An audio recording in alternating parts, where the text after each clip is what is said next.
এখন চিনতে শিখেছে, বুঝতেও শিখেছে। ও ওই ঘরে ছিল, ওকে ড্রেস ট্রেস পাল্টে দিয়ে সন্ধ্যেবেলা আর কি ওই জ্যাঠার সাথে একটু বাইরে গেছিলো। আর আমি এদিকে রেডি হয়েছি বাইরে যাবো বলে, আগের রবিবার বেরিয়েছি আর আজকে রবিবার।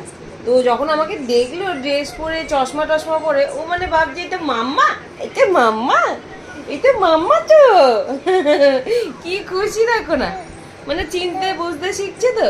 এখন ওর রিয়াকশনটা অন্যরকম মাম্মাকে দেখে। দেখে সবসময় মাম্মাকে নাইটি পরে, এখন যদি মাম্মা হট করে ওকে দেখে প্যান্ট গেঞ্জি পরে, তাহলে তো একটু অবাক হবেই, তাই না বাবা? ওই যে বাবা বলে চলো বাইরে যাবো আম্মা, আম্মা বাইরে যাবো নাই, আম্মা বাইরে যাবো। অবাক ওই খালি আমার দিকে দেখছে আর হাসছে। কি এটা মাম্মা তো, এটা মাম্মা তো বাবা। ওলি বাবা বলে হ্যাঁ হ্যাঁ মাম্মা। জামা প্যান্ট বদলে নিলে কি আর মা বদলে যায় বলো?